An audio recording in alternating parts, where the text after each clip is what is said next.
Hello Gemini, thank you for joining me for your monthly forecast for June. The most exciting news for you this month is that Mars, the power planet, the planet which is very much to do with instant gratification and risk-taking, is in a very adventurous part of your scope, located in your sister air sign of Aquarius. This can give you a much more physical and robust approach to life.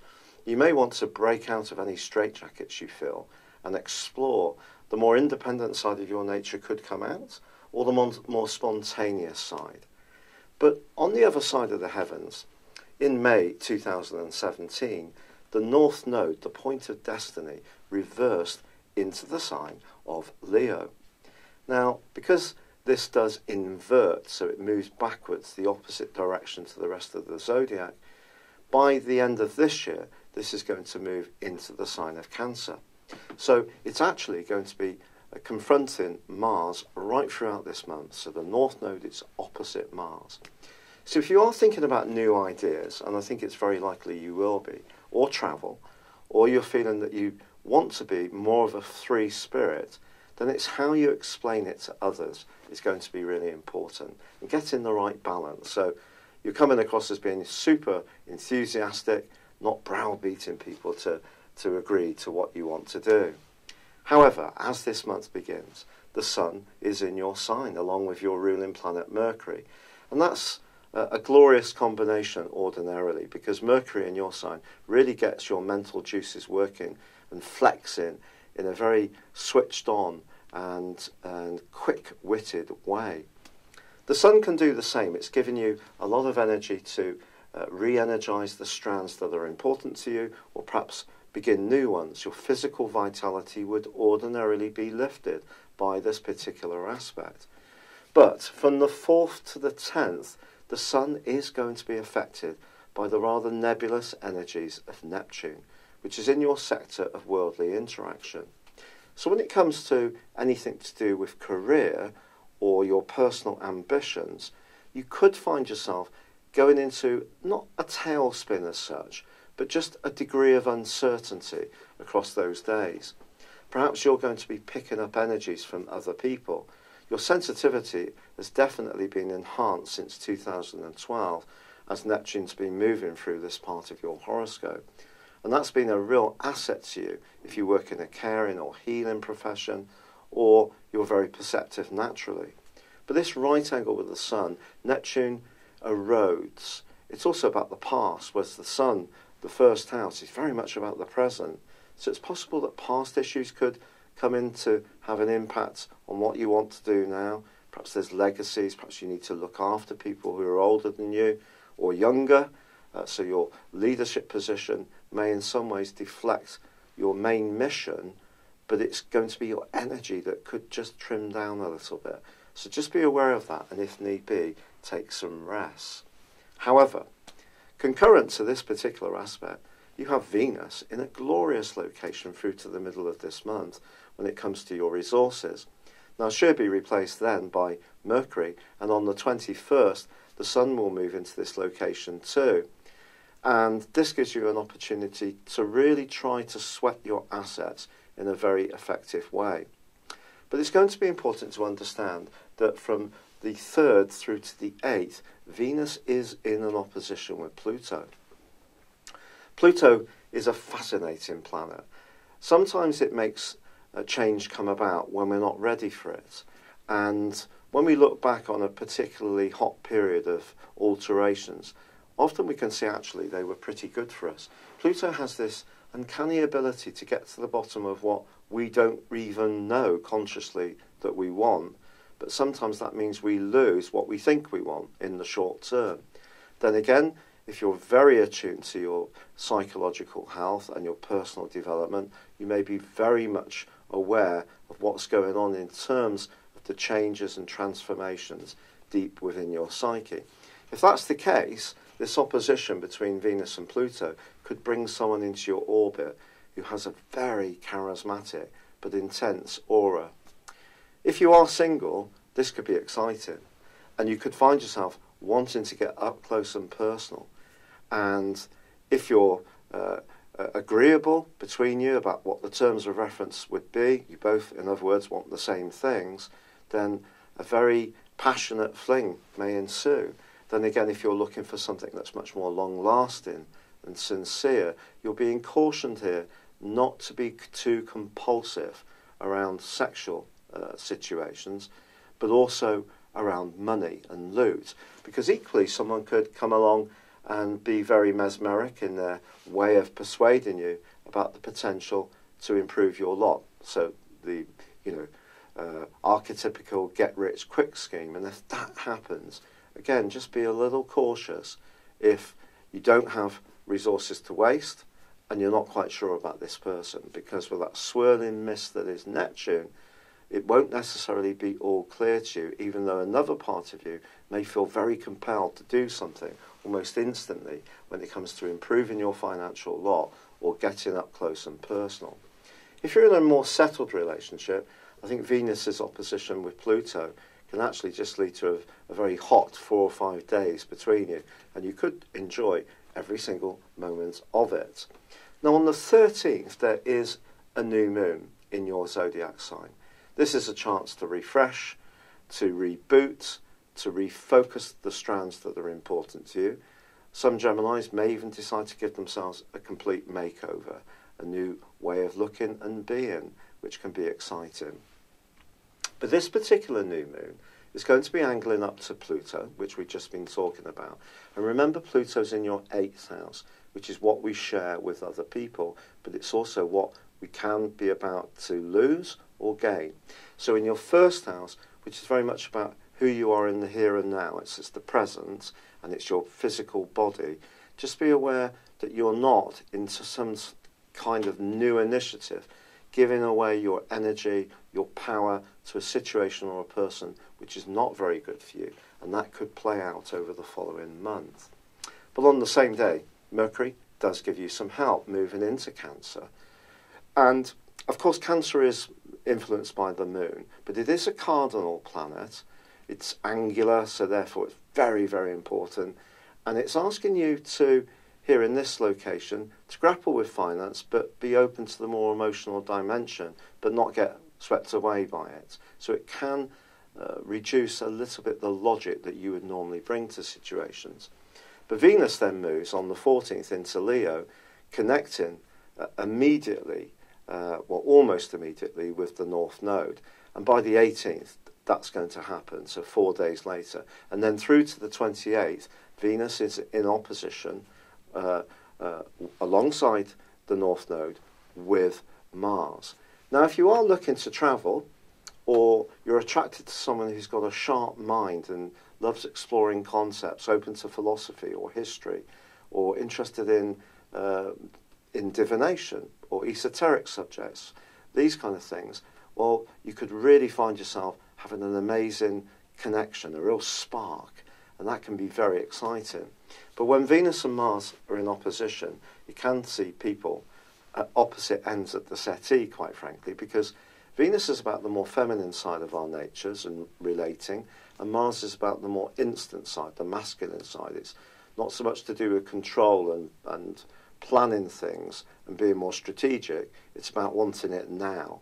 So Venus relates and Mars demands. So if you put these two in opposition, they're not quite cooperating in the way that ordinarily we would like. Now, Mars being in Aquarius is a good thing in a way, because for you particularly, it's more democratic, it's not quite so egocentric in this transit, and it can help you to really sort of ask other people for their opinions, take soundings, think things through. But I do feel your desire to express your ideas, and it's going to be very, very strong. So if you do meet new people, there could be some very interesting conversations, but there could be a few clashes as well. Not necessarily really bad ones, but there just could be a few. Now on the 21st, the Sun joins up with Mercury in the 2nd house, and the last 10 days of this month is very much about your finances and your self-worth and your foundations in the here and now. But from the 21st to the 24th, it's Mercury's turn to be in opposition with Pluto. Now, this is a bit different to Venus's opposition with Mars. if you've ever met anyone who's got Mercury opposite Pluto in their natal horoscope, they can be awesomely opinionated to the point of being very dogmatic. And it's almost like a point of pride that they have to dominate what's right and wrong in situations, which can make it quite a wearing aspect to be on the end of. So it's possible, for example, you could speak to a financial consultant or an advisor who's actually very wise and can give you some tremendously helpful advice.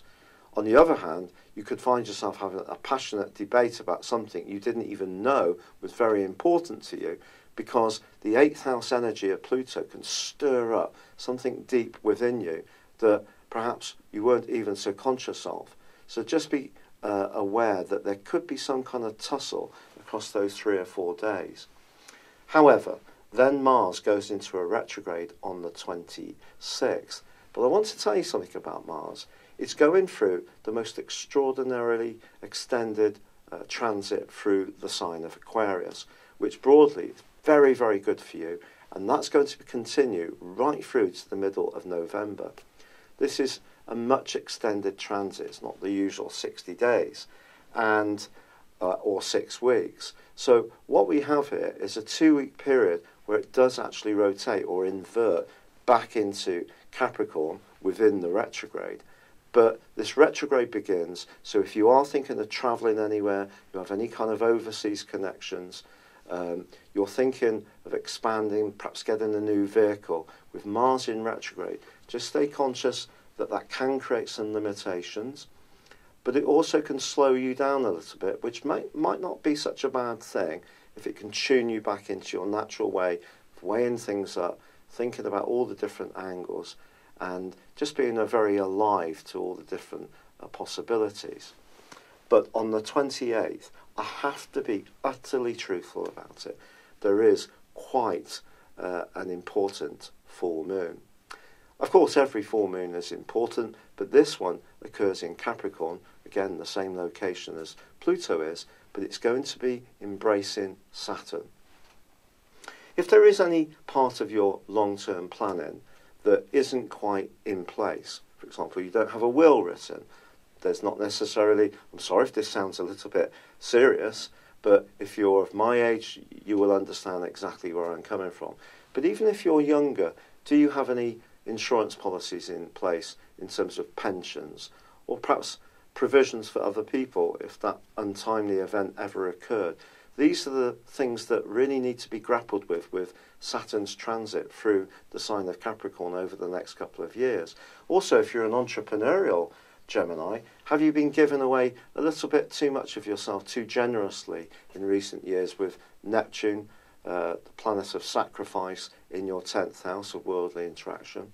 Well, if that's the case, then what Saturn's asking you to do is try to get more of a return, to be more worldly and more practical about making sure that the maths stack up. But if there is any kind of imbalance in a very close relationship in terms of intimacy, in terms of who does what and contributes what, and it doesn't need to be on a matching basis. So one person could contribute, say for example, a lot of childcare, the other person could contribute money. There's still very important contributions, but it's what goes on within that relationship that's really important. And if there is an equanimity, a sense of fairness, then a relationship will just get more stable on the back of this full moon. But if there's something that's being shared, or some kind of contingencies or legacies that need to be prepared for, and there is something that's out of alignment, Saturn's seriousness right on the moon could really be a bit of a pinch point. In a relationship situation, if issues around money, intimacy or values are not working out very well between you, the next 2 weeks really may be a time when you're going to have to look at it in a very serious way. Now there is one or two influences actually that I've yet to tell you about. Let me tell you about Jupiter and Neptune first of all. These guys are the ruling planets or co-regents of Pisces, and they're going to be in a wonderful angle all through this month. And for you, the energy of Jupiter, even though it's tracking backwards until the 10th of July, is strengthening your physical vitality and your enthusiasm around work. And of course, Neptune is in the part of your scope to do with your worldly role. So these two together have a great possibility of seeing you doing quite altruistic things for other people. So if you do work in a profession where you help others, I think there's good fortune can come to you this month, unquestionably. People are going to become much more conscious of what you give, the sacrifices you make, but also the knowledge you have, because Jupiter is about knowledge. So this is a wonderful link between these two. What's perhaps a little bit more random for you is the role of Uranus, which, of course, in the middle of May moved into the sign of Taurus, and it's going to be here through to the 6th of November. And this is your 12th house, which is the bits we don't see very easily about ourselves. So it's our shadow, if you like, the bit that's behind you, if you like the panto. And that energy could see you slightly restless, but not quite understanding what that's about. This will dissipate when we get through to November, and it will move back onto your friendship sector and your future direction in life, which is where it's been full-time since 2/11 and part-time in 2/10 for 5.5 months. And in that transit, it's just opened up so many new possibilities for you. It's been so exciting. I think in the 12th house, you may be surprised by some of the insights that start to develop, the sudden connections you have with people. There could be an almost symbiotic connection at times that just seems to pitch up, and something happens that's just so unforeseen, but actually can be very exciting. But it also does ask you to just work at the bits about yourself you're not quite so familiar with. So if anyone challenges you this month with a side of you you don't recognise, don't just dismiss it or get cross. Try to think why that may be, because maybe there are signals that you're emanating that are not quite so obvious that other people might be picking up on. So this sun, this month, gives you an opportunity to galvanise your situation with your sense of direction, your determination, your willpower, and your single-mindedness.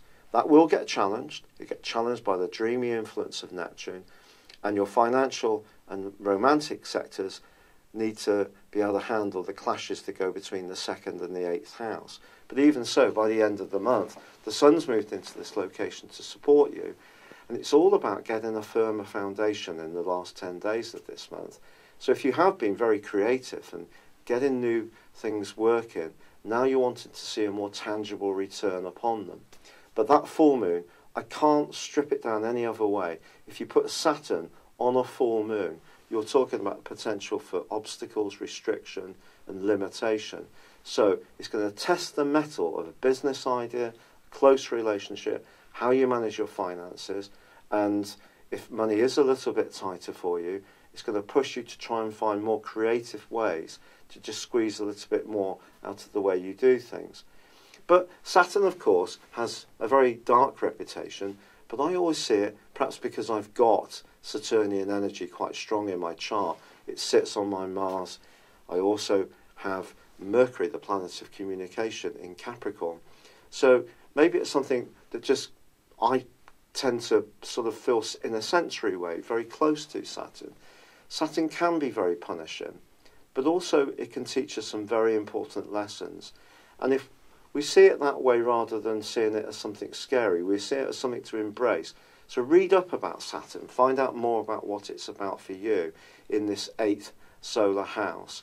And I think it can give you more ideas in how you can manifest an improvement in your overall resources, your sense of ease around intimacy, the closeness of the connections with people who do matter a lot to you, whether it's friends or family, but also give you a sense of greater stability and structure, and importantly, to really believe in yourself and what you have to offer, Gemini, because often it's absolutely extraordinary the way that you can get on with so many different types of people, the way you can switch from different subjects in such a dexterous way and flex and be so sharp and on the ball. I love you. It's been a real pleasure being with you. Thanks so much for your time and company. If you would like to leave a comment or a like on this video, I'd be delighted. Or if you've yet to do so, please do subscribe to my channel. But for now, good luck and goodbye.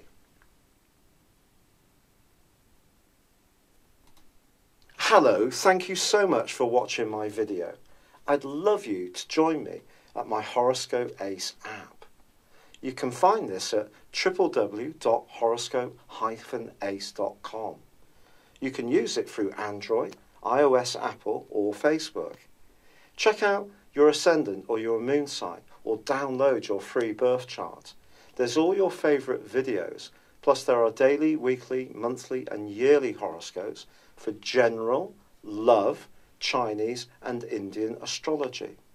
If your passion is tarot, there's my brilliant 3-card money or love tarot readings too.